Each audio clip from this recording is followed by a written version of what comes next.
Bismillahirrahmanirrahim. Assalamu alaikum. Welcome to Pass Education System. This is me Taimur. I hope you all are doing well. Dear all Passings, इस एक lecture के अंदर हम आज के दिन 29 जून 2026 day 1 for FAST university NU based test जो आप तमाम बच्चों का आज फास्ट यूनिवर्सिटी 2026 एडमिशन्स के लिए डे 1 यानी 29 जून 2026 को टेस्ट हुआ, उसके तमाम के तमाम शिफ्ट के MCQs का डिटेल के अंदर सोल्यूशन को डिस्कस करेंगे।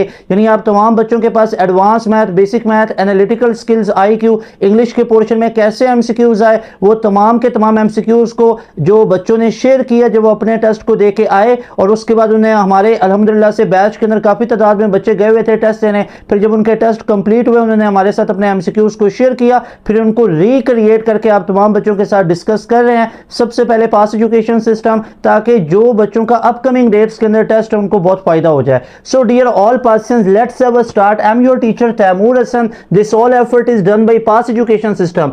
Stay connected to pass education system. Daily basis पे इंशाल्लाह पूरे के पूरे पेपर के सोल्यूशन के ऊपर वीडियो आएगी जब तमाम शिफ्ट के MCQs कंप्लीट हो जाया करेंगे, जब तमाम शिफ्ट के पेपर हो जाया करेंगे, उसके बाद पास एजुकेशन सिस्टम एक डिटेल में वीडियो बना दिया करेगा। तो आज 29 जून 2026 मंडे वाले दिन से आज से टेस्ट का आगाज हो चुका हुआ है और ये 10 जुलाई तक जाएगा। और जिन बच्चों ने अभी तक अप्लाई नहीं किया हुआ, 30 जून लास्ट है, कल की डेट लास्ट है, उसको भी लाजमी तौर पर अप्लाई कर सकते हो। हमारे 10 फ्री मॉक टेस्ट है, अगर अभी तक नहीं सॉल्व किए तो मेरे भाई मेरी बहन उसको सॉल्व करके जाओ। याद रखिएगा, अगर आप तमाम बच्चों ने हमारे वो 10 फ्री मॉक टेस्ट को हल नहीं किया हुआ तो सारे के सारे स्टूडेंट्स उन 10 फ्री मॉक टेस्ट को हल करके जाएं। उनमें हमने 500 MCQs आप तमाम बच्चों को प्रोवाइड किए हुए हर एक सब्जेक्ट के लिए। उसके बाद कॉन्सेप्ट्स में प्रॉब्लम आ रही है, हमारी एंड गेम्स को देख लो। हमारी एंड गेम में एडवांस मैथ भी, बेसिक मैथ भी, इंग्लिश IQ, हमारी बुकलेट्स हैं, उनको आप लोग सॉल्व कर लो, फ्री ऑफ कॉस्ट है। और अगर चाहते हो 40 मॉक टेस्ट मिले, 8000 प्लस क्वेश्चन बैंक हो, उसके लिए आप हमारे इस नंबर पे कांटेक्ट करके हमारा क्रैश कोर्स ले सकते हो जो कि 5000 में मिलेगा। बच्चों स्टार्ट कर लेते हैं। सबसे पहले हमारे पास आ जाता है एडवांस मैथ का सेक्शन। ओके, एडवांस मैथ के सेक्शन में आज हमारे पास जो क्वेश्चन पूछा गया, that one is what is the length of latus rectum of hyperbola. याद रहे हाइपरबोला के रिलेटेड एक डेफिनेशन का क्वेश्चन आया हुआ था और कई बच्चों के पेपर में ये वाला क्वेश्चन आया हुआ था। अब लेंथ ऑफ लेटेस्ट रेक्टम हम लोगों ने निकालनी है, और किसकी बात हो रही है? हाइपरबोला की। अगर तो पैराबोला होता वो तो 4a होना था, लेकिन यहाँ पे हाइपरबोला के लेंथ ऑफ लेटेस्ट रेक्टम की बात हुई है। और हम जानते हैं जो हमारे पास लेटेस्ट रेक्टम है किसकी? हाइपरबोला की। वो हमारे पास बराबर किसकी होती है? 2b² upon a। ये हमारे पास लेंथ ऑफ लेटेस्ट रेक्टम है हाइपरबोला की। अब यहां पे आप तमाम बच्चे बहुत अच्छे से जानते हो कि हमने फाइंड आउट क्या करना है, हमने फाइंड आउट करना है इसमें b की वैल्यू और a की वैल्यू। अब आप तमाम स्टूडेंट्स अगर देखो तो that is written x² upon 81 minus y² upon 25। और अगर ये हाइपरबोला ना भी बताता तो हमें पता चल रहा था कि ये हाइपरबोला की ही इक्वेशन है। अब इसमें आप तमाम स्टूडेंट्स जानते हो कि a² की वैल्यू हमारे पास कितनी आ गई? 81 आ गई। और यहां से हमारे पास a की वैल्यू कितनी बन गई? 9 बन गई। इसी तरह हमारे पास जो b² है वो हमारे पास कितना लिखा हुआ है? That is 25। और यहां से हमारे पास b की वैल्यू कितनी आ गई? That will be 5। So now we having a value and b value. हमारे पास अब ये a की वैल्यू भी आ चुकी है, हमारे पास ये b की वैल्यू भी आ चुकी है। नाउ विल सिंपली डू कि हम इसके अंदर ये सारी की सारी वैल्यूज को पुट कर देंगे। a 9 है, b 5 है, तो आप a की जगह पे 9 पुट कर दें और b की जगह पे 5 पुट कर दें। So you will have what? 2 into b²। b की वैल्यू हमारे पास कितनी है? 5 है, तो ये हमारे पास 5 के ऊपर स्क्वायर आ गया। और नीचे हमारे पास a कितना है? a तो हमारे पास 9 है। So you will come across के 2 into 25 डिवाइडेड बाई 9। तो ये हमारे पास टोटल कितना बन जाएगा? That will be what? That will B 50/9। Is that clear?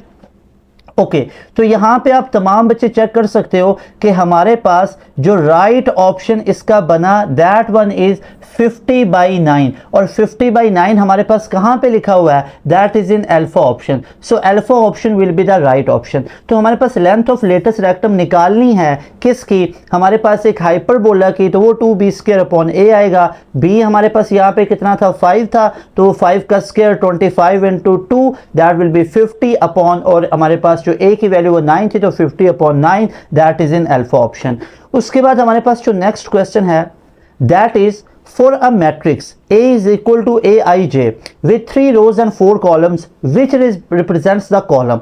अब ये क्वेश्चन एक बहुत ही बेसिक लेवल का भी आज पूछा गया कि कॉलम किसको कॉलम के हमारे पास नंबर्स क्या होंगे। तो देखो हमारे पास ये जो लिखा हुआ है A into Ij, अब हम सब जानते हैं कि जो हमारे पास I है ये रोज को शो करता है, ये रोज को शो करता है, और ये हमारे पास कॉलम्स को शो करता है। तो अब तमाम स्टूडेंट्स यहाँ पे देखिएगा, उसने पूछा हुआ है विच रिप्रेजेंट्स द कॉलम्स। कॉलम्स को कौन रिप्रेजेंट कर रहा है? तो 4 कॉलम्स हैं, वो तो जे शो कर रहा है। अब देखिए 4 कॉलम्स कहाँ पे हैं? आई की वैल्यू, भाई आई तो रोज को शो करता है, ये भी आई है, आई तो रोज को शो करता है। अब ये जे कॉलम्स को करता है, लेकिन कॉलम्स तो 4 हैं, यहाँ पे तो 3 लिखे हुए हैं, तो ये ऑप्शन भी नहीं हो सकता। तो एक हमारे पास ऑप्शन लिखा हुआ है डेल्टा में जे इज इक्वल 1 2 3 4, 4 कॉलम है और है भी ये जे की वैल्यू किसके लिए होती है? कॉलम के लिए होती है। So delta option will be the right option. Okay उसके बाद हमारे पास जो नेक्स्ट क्वेश्चन आज पूछा गया फास्ट के टेस्ट में 29 जून के पेपर में, वो है what is the inverse of the complex number. इस कॉम्प्लेक्स नंबर का इनवर्स हमसे पूछा गया। अब इसका इनवर्स निकालने का एक सिंपल सा लॉजिक हमारे पास ये होगा कि 1/3 + 4 आयोटा। अब इसको रैशनलाइज कर लीजिए, 3 - 4 iota divided by 3 - 4 iota. You will see कि अब हम इसको सीधा ऊपर मल्टीप्लाई कर लेंगे, तो ये बन जाएगा 3 - 4 आयोटा। और नीचे अगर देखो तो a + b और a - b है, तो a का स्क्वायर यानी 3 का स्क्वायर कितना हो जाएगा? 9 हो जाएगा, प्लस माइनस माइनस, और 4 आयोटा का स्क्वायर, तो भाई that will become what? That will B 16 iota square. अब रुकिए, आयोटा स्क्वायर की वैल्यू क्या होती है? हमें पता है -1 के इक्वल है, तो वो भी हम यूज कर लेंगे। 3 - 4 आयोटा डिवाइडेड बाई 9। अब आयोटा स्क्वायर -1 है, जो बाहर वाले माइनस को प्लस कर देगा, दैट विल बी 16। तो ये हमारे पास प्लस का 16 बन गया। तो ये हमारे पास 3 - 4 आयोटा डिवाइडेड बाई 25। और इस तरह का आप लोग ऑप्शन चेक कर सकते हो, 3 - 4 iota divided by 25, 3 - 4 iota divided by 25, that is written in C option. So C option will be the right option. Any problem, any confusion, you may ask in comment section. कोई problem? 100% clear है। अच्छा जी, अब उसके बाद हमारे पास जो नेक्स्ट क्वेश्चन है that is the cosine of angle between two vector A and B. अब देखो कोसाइन ऑफ वेक्टर का मतलब है he is talking about dot product. अब यहाँ पे दो चीजें आप लोगों को समझना जरूरी है। एक हमारे पास वेक्टर्स की आ जाती है डॉट प्रोडक्ट, जैसे मैं लेता हूँ ए डॉट बी, और एक हमारे पास आ जाती है cross product A cross B. याद रखिएगा चाहे डॉट प्रोडक्ट हो चाहे क्रॉस हो, तो मल्टीप्लाई दो वेक्टर्स ही होंगे। यानी ऐसा नहीं है डॉट प्रोडक्ट स्केलर है तो उसमें 2 स्केलर हो रहे हैं, या एक वेक्टर एक स्केलर है, नो वे। मल्टीप्लाई होने वाले दोनों जो वेक्टर्स है वो हमारे पास वेक्टर्स के फॉर्म में, वो कोई स्केलर नहीं होंगे। दैट विल बी ए की मैग्नीट्यूड, साथ में हमारे पास से बी की मैग्नीट्यूड, ए बी, और आगे हमारे पास आ जाता है cosine of theta. Is that clear? और ए क्रॉस बी हमारे पास क्या आ जाता है? दैट विल बी ए की मैग्नीट्यूड, बी की मैग्नीट्यूड, और साथ में हमारे पास आ जाता है साइन ऑफ थीटा और एन कैप। तो आप लोग चेक कर सकते हो कि हमारे पास जो कोसाइन ऑफ थीटा उसने पूछा हुआ है किसका, अगर दो वेक्टर ए डॉट बी हैं, तो यहां से आप तमाम बच्चे क्या कोसाइन ऑफ थीटा निकाल सकते हो? बिल्कुल निकाल सकते हैं। ये ए बी की मैग्नीट्यूड इधर नीचे भेज दीजिए, तो that will be what? That will be cosine theta is equal to, अब ये कोसाइन थीटा ए बी की मैग्नीट्यूड इधर भेज दीजिए। ऊपर तो दो वेक्टर हैं ए डॉट बी, और नीचे ए की अलग मैग्नीट्यूड आ गई और बी की हमारे पास अलग मैग्नीट्यूड आ गई। So that is our final answer that you can see in which option. बताइए यहां पे ये हमारे पास कौन सा ऑप्शन बन रहा है? ऊपर ए डॉट बी यानी ए बी वेक्टर है, नीचे ए और बी की मैग्नीट्यूड पे डिवाइड किया हुआ है। तो चेक कर लो अल्फा ऑप्शन के अंदर ऊपर ए डॉट बी हमारे पास वेक्टर, नीचे ए और बी की मैग्नीट्यूड पे डिवाइड किया हुआ है। उसके बाद हमारे पास जो नेक्स्ट आ जाता है दैट वन इज ए पर x d x will be equal to what? अब एक्सपोनेंशियल फंक्शन की एक प्रॉपर्टी ये होती है कि अगर ई एक्स लिखा हुआ है and you have to find the derivative of e x, तो ये ई की पावर एक्स ही आएगा और आगे एक्स का 1 आ जाएगा। अगर ई की पावर 2x होती तो 2x के डेरिवेटिव से मल्टीप्लाई करना था जो कि 2 आना था। और अगर आपको इंटीग्रेशन लेनी पड़ जाए, इंटीग्रेशन भी एक्सपोनेंशियल फंक्शन की वही आ जाती है, लेकिन जो आगे पावर है उसके डेरिवेटिव पे डिवाइड किया जाता है। इनडेफिनेट हो तो प्लस सी कर देना है, अगर 2x होता तो 2x का डेरिवेटिव 2 है उस पर डिवाइड कर देना था। अब यहाँ पे तो ई एक्स है और ई एक्स की इंटीग्रेशन ई एक्स प्लस सी हो जाएगा, और ये कहां पे लिख रखा है? That is in delta option. So delta option will be the right option. उसके बाद नेक्स्ट क्वेश्चन है डेरिवेटिव ऑफ e की पावर साइन इनवर्स x। अब जरा इसको देख लीजिए, हमने निकालना क्या? डेरिवेटिव ऑफ e की पावर साइन x। इसको ऐसे लिख लीजिए e की पावर साइन इनवर्स x। अब देखो ए की पावर साइन इनवर्स एक्स का एक दफा वही आ गया, ए की पावर साइन इनवर्स एक्स, और आगे साइन इनवर्स एक्स का क्या होता है 1/1 माइनस एक्स स्क्वायर। अगर कोसाइन इनवर्स एक्स होता तो -1 आ जाना था और नीचे 1 माइनस एक्स स्क्वायर होना था। और ये सारी की सारी चीज को क्या मैं ऐसे लिख सकता हूं, ए की power sine inverse x divided by 1 minus x square. क्या आप तमाम बच्चे इस बात से एग्री करते हैं कि इसका आंसर फाइनल यही बनेगा जो कि मैंने हाईलाइट किया है? And that you can see in which option. आप लोग अगर देखोगे तो आपको ये बी ऑप्शन के अंदर दिखेगा। अल्फा ऑप्शन में डॉट है जबकि यहां पे डिवाइड आ रहा है, so right option will be beta option. याद रहे ये सारे क्वेश्चन रिक्रिएट किए गए हैं जो आप तमाम स्टूडेंट्स ने हमारे साथ शेयर किए अपने टेस्ट को कंप्लीट करने के बाद, टेस्ट देने के बाद जब आप चले गए, आपका मुकम्मल शिफ्ट के पेपर हो चुके थे, उसके बाद आप तमाम बच्चों ने ये शेयर किए और उनको रिक्रिएट किया हमारी टीम ने। यानी आप लोगों ने वैसे पेजेस पे लिख के भेजे, वॉइस नोट में बताए, तो उनको रिक्रिएट करके आप तमाम बच्चों के लिए करवाए जा रहे हैं ताकि आप लोगों के लिए जो अपकमिंग डेट्स में आ रहे हैं उनके लिए फायदा हो जाए। आगे है domain of sine inverse x. अब देखो यहां पे हमारे पास साइन इनवर्स एक्स का फंक्शन है। अब दो तरह की चीजें याद रखिएगा, या तो वो पूछ सकता था साइन एक्स की डोमेन या रेंज, या वो पूछ सकता है साइन इनवर्स एक्स की। तो इनवर्स की पूछे या मेन की पूछे, इसमें क्या लॉजिक है, क्या ट्रिक है, याद रखिएगा, बता देता हूं। अगर तो हम सिंपल साइन एक्स फंक्शन की बात करें तो उसका ग्राफ कुछ इस तरह से आता है, यानी ये पूरे का पूरा साइन एक्स का ग्राफ है। अगर हम कोसाइन एक्स के ग्राफ की बात करें तो वो कुछ इस तरह से आप लोगों को नजर आता है। यानी आप लोगों ने एक छोटा सा डिफरेंस देखना है कि साइन एक्स है वो साइन 0 पे 0 होता है, वो 0 से शुरू होता है, जबकि कॉस 0 पे 1 होता है और वो यहां से स्टार्ट होता है। अगर आप रेंज की बात करो तो ये भी +1 तक गया, यहां पे -1 तक नीचे गया, ये कोसाइन भी +1 तक गया, -1 तक नीचे गया। यानी कॉस ऑफ 0 पे 1 है और कॉस ऑफ 90 पे 0 है, साइन ऑफ 0 पे 0 है, साइन ऑफ 90 पे 1 है। तो भाई चाहे आप साइन के फंक्शन का ग्राफ देख लो, कोसाइन फंक्शन का ग्राफ देख लो, यू विल कम अक्रॉस के हमारे पास इन दोनों की डोमेन क्या है। डोमेन का मतलब होता है set of all the instructions that you can use, जो पॉसिबल वैल्यूज हैं वी कैन यूज। तो वो भाई हमारे पास -π/2 से लेके +π/2 तक कोई भी वैल्यूज को हम यूज कर सकते हैं। क्या π/2 ऐड करना है? बिल्कुल करना है। π/2 मींस 90 यूज किया जाता है, जहां पे कॉस जो 1 देता है और कॉस 0 देता है और साइन जो है वो 1 देता है। अब बात कर लेते हैं इनकी रेंज क्या आएगी। रेंज तो अभी हमें साफ दिख रही है, +1 और -1 है, तो इसकी रेंज क्या बन जाएगी? -1 से लेके +1 तक इनकी रेंज है। लेकिन ये साइन फंक्शन की बात की है, उसने पूछी हुई है साइन इनवर्स एक्स की, तो याद रख लो अगर इनवर्स एक्स की डोमेन पूछी गई है तो वो मेन फंक्शन की रेंज होगी। यानी ये है क्या? ये है रेंज ऑफ साइन एक्स। लेकिन ये on the other hand domain भी है साइन इनवर्स की, यानी जो साइन एक्स की रेंज है वो इनवर्स वाले की डोमेन है। तो हमारे पास जो साइन एक्स वाले की रेंज है वही इनवर्स वाले की डोमेन बन जाती है। तो alpha option will be the right option. Is that clear? If you have any confusion, any doubt, you may ask in comment section. उसके बाद find the value of sine inverse -1/2। अब देखो इसके लिए एक पास एजुकेशन सिस्टम का super trick बताता हूं। When you have to solve the value of any trigonometric function, realize कि उसकी वैल्यू हमारे पास बन क्या रही है, वी विल कम अक्रॉस कि हमारे पास 1/2 है। अब भाई साइन का फंक्शन बाहर है, 1/2 निकालना है, तो हमें पता है साइन ऑफ 30 1/2 पे होता है। बाकी छोड़ दो, ये 60 पे क्या है, 120 पे क्या है, 330 पे क्या है, 210 पे क्या है, सारी बातें छोड़ दो, बेसिक से स्टार्ट करो। साइन ऑफ 30 पे 1/2 होता है, कोसाइन ऑफ 30 होता है रेडिकल 3/2 होना था जो कि 0.866 है। यहां पे साइन का फंक्शन है, दैट इज साइन ऑफ 30। दूसरी चीज, अब ये देखो बाहर नेगेटिव है। अब देखो नेगेटिव का मतलब ना तो ये पहले क्वाड्रेंट में ना ही ये दूसरे क्वाड्रेंट में, क्योंकि हमारा साइन का फंक्शन इधर ऑल पॉजिटिव, इधर साइन और कोसेकंड पॉजिटिव, इधर टैन और कोटेंजेंट पॉजिटिव, इधर कॉस और सीकंड पॉजिटिव, बाकी सारे नेगेटिव। अब यहां पे नेगेटिव आ रहा है तो नेगेटिव ये कहां कहां पे आ सकता है? सोचो, क्या दूसरे में आ सकता है? नहीं, दूसरे में नहीं, तीसरे में आ सकता है। लेकिन तीसरे में आएगा तो सही, लेकिन आएगा फिर साथ 1/2। अब भाई उसका सिंपल सा मतलब ये है 180 तक दूसरे क्वाड्रेंट की लिमिट है। अगर मैं इसमें 30 ऐड कर दूं तो इसका मतलब थर्ड क्वाड्रेंट चला जाएगा और बाहर मैं साइन का फंक्शन अप्लाई कर दूं। अब यहां पे देखोगे 90 का इवन मल्टीपल है तो बाहर वाला फंक्शन साइन का साइन रहेगा, साथ 30 डिग्री जुड़ जाएगा। लेकिन अब देखो ये साइन ऑफ 180 + 30 है, थर्ड क्वाड्रेंट है और थर्ड में साइन क्या होता है? नेगेटिव होता, तो माइनस का साइन ऑफ 30 आ गया जो कि -1/2 है।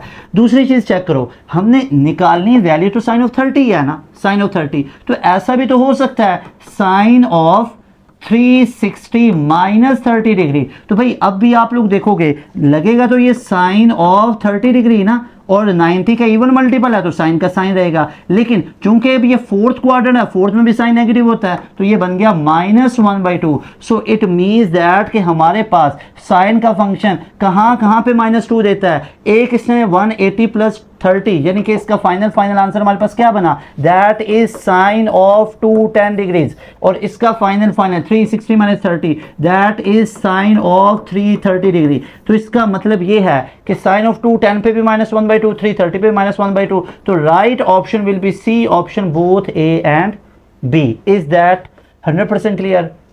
उसके बाद कॉज ऑफ 5 थीटा बड़ी फेमस आइडेंटिटी है, जो कि हमारे पास कॉज ऑफ 2 थीटा + 3 थीटा से आप लोग कर सकते हो, जो कि डायरेक्ट इसकी वैल्यू याद रखो। ये आपको तमाम की तमाम चीज़ें मैंने ट्रिग्नोमेट्रिक वाले पोर्शन में भी चीज़ें याद करवा के भेजी थी। तो यहाँ पे यू विल कम अक्रॉस के हमारे पास ये बन क्या रहा है, that is 16 cos of 5 theta -20 cos of cube theta plus 5 cos of theta. तो यहाँ पे अगर आप लोग चेक करोगे तो ये हमारे पास बन क्या रहा है, that is alpha option will be the right option. Is that clear?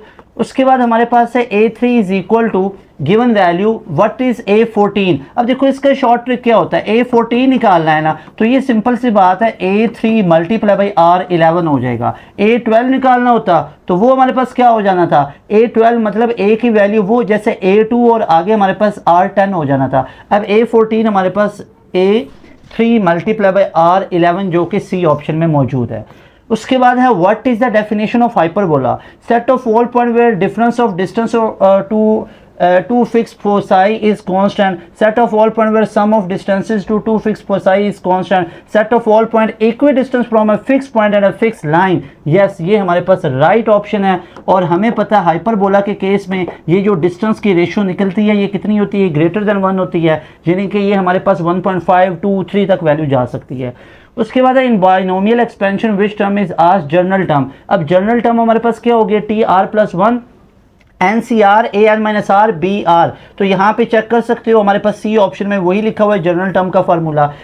यहाँ पे NCR, यहाँ पे C ऑप्शन के अंदर नहीं, that is in delta option, NCR AN-R BR, और साइन समेत A और B की वैल्यू लिखी जाती है।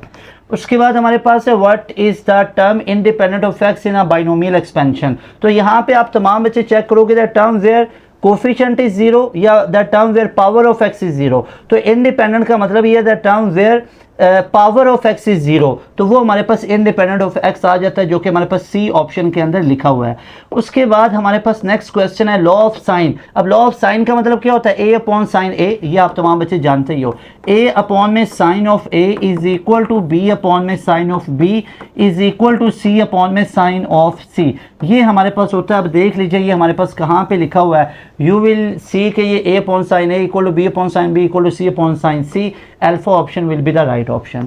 उसके बाद है area of triangle when two sides and induced angle are given. तो भाई सिंपल सी बात है, दो साइड मल्टीप्लाई करो और एंगल वो लो जो उन साइड के साथ एसोसिएटेड नहीं है, जैसे 1/2 AB। अब AB तो हो गई, तीसरी साइड C है, C के साथ एंगल जुड़ा होता है gamma, so alpha option 1/2 AB sine of C होगा।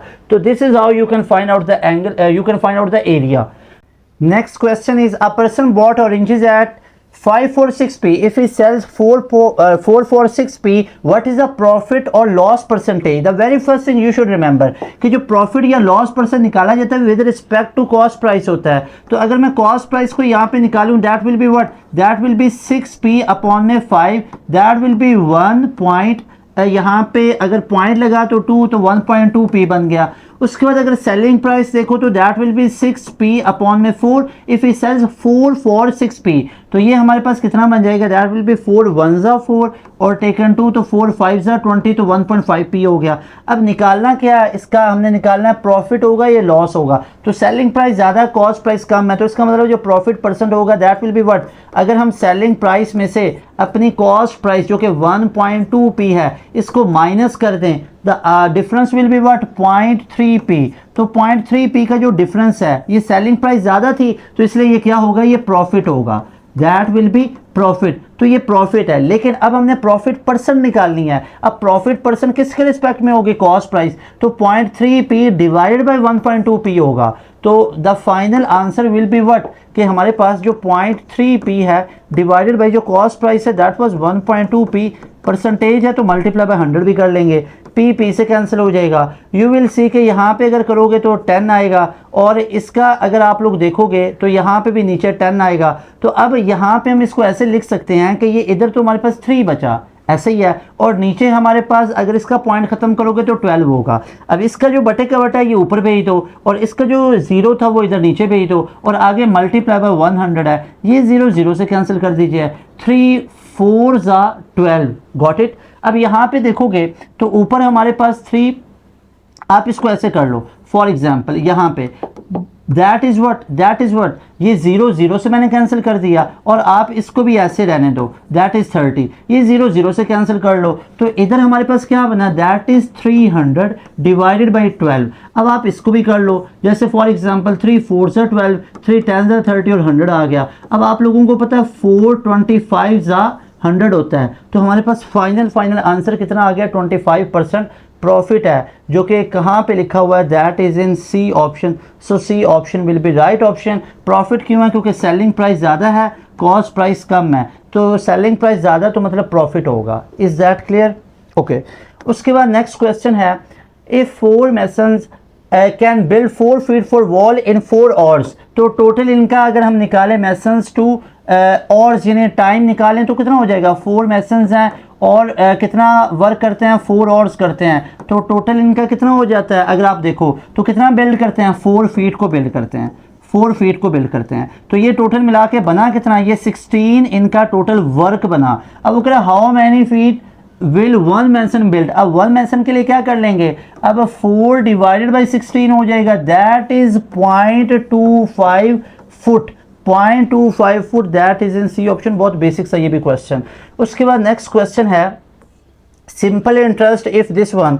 अब सिंपल इंटरेस्ट निकालने का हमारे पास फॉर्मूला क्या होता है, simple interest is PTR upon 100।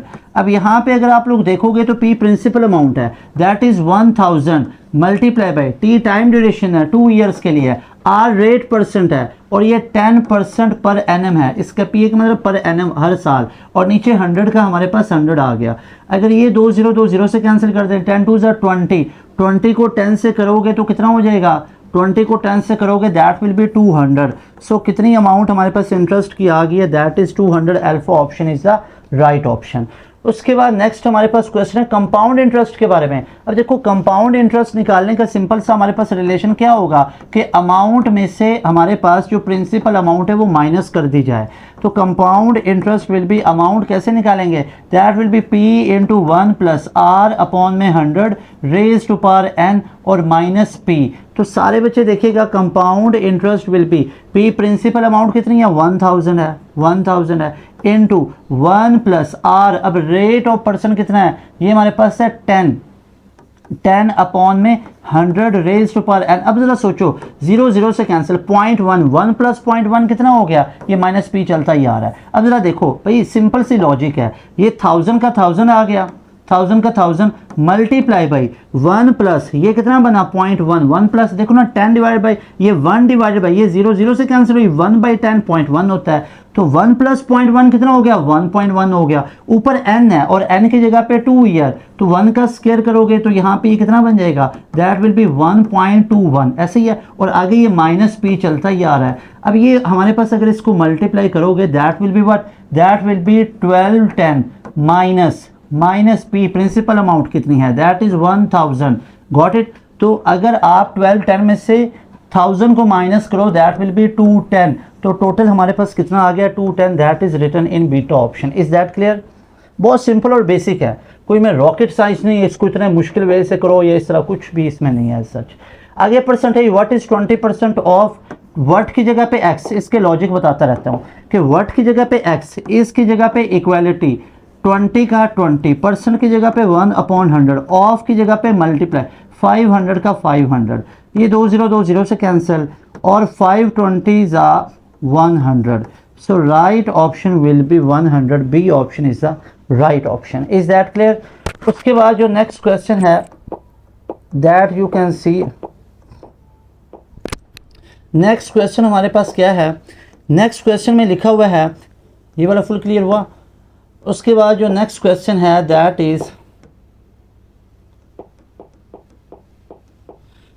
Is ratios, if A ratio B ये है, बी रेशो सी ये है। अच्छा अब इसका एक शॉर्ट ट्रिक बता देता हूँ। ए रेशो बी हमारे पास कितने गिवन है, 2:3, और बी रेशो सी कितनी गिवन है, दैट इज़ 4:5। इसमें आप पता क्या कीजिए, दोनों में कॉमन क्या आ रहा है, इसमें भी बी आ रहा है, इसमें भी बी आ रहा है, बी को सेम कर लो। अब इधर बी की वैल्यू 4 है, इधर बी की वैल्यू 3 है, तो इसको मल्टीप्लाई बाय 4 कर लो और इसको मल्टीप्लाई बाय 3 कर लो। अच्छा मल्टीप्लाई करके देख लो, तो फिर ए रेशो बी कितनी बन जाएगी, 4 से करो 8:12, और बी रेशो सी कितना बन जाएगा, इसको 3 से, 4 3 12:15। पूछा हुआ क्या है, फाइंड आउट ए रेशो सी। अब ए की वैल्यू कितनी है 8, सी की वैल्यू कितनी है 15, तो 8:15 will be the final answer. 8:15 कहाँ पे, अल्फा ऑप्शन में। Is that clear? ओके। उसके बाद हमारे पास जो नेक्स्ट क्वेश्चन है, average, the average of 5 number is 20 if 1 number is removed. पहले मुझे ये बताओ सम कैसे होता है, पहले बताओ एवरेज कैसे होगा। Average will be, average is equal to, बहुत ही बेसिक करके बताऊंगा, ऐसे सेकंड्स में क्वेश्चन होगा, ज़रा देखो।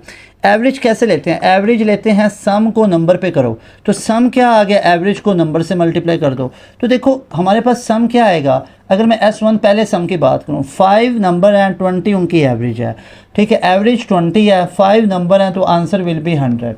उसके 1 नंबर को रिमूव कर दिया गया, तो एवरेज कितनी होगी 18। तो S2 दूसरा सम, एवरेज कितनी होगी 18, 1 नंबर रिमूव किया तो 4, तो 4 को 18 से करो, 8 4 32, 2 टेकन 3, 4 1 4 और 3 7, तो 72। तो भाई डिफरेंस, वो नंबर जो रिमूव किया इन दोनों का डिफरेंस निकाल लो, यानी 100 में से 72 को माइनस कर लो, the final answer will be what, इसमें 8 ऐड करो 28, the final answer will be 28, that is written in alpha option. Is that clear? Any problem, any confusion? उसके बाद ज्योमेट्री, वन क्वेश्चन था, what is the sum of interior angle of triangle. आपको पता है 180 degree होता है interior angle of a triangle. उसके बाद हमारे पास था अलजबरा के अंदर से, यहाँ पे x की वैल्यू निकालनी है, तो मेरे ख्याल में अब इसमें क्या ही मुश्किल होगा, x की वैल्यू कितनी आ जाएगी, 4 आ जाएगी। Got it? उसके बाद हमारे पास जो नेक्स्ट क्वेश्चन था, सर्ड्स एंड इंडिसेस, सिंप्लीफाई इसको करो, ठीक है।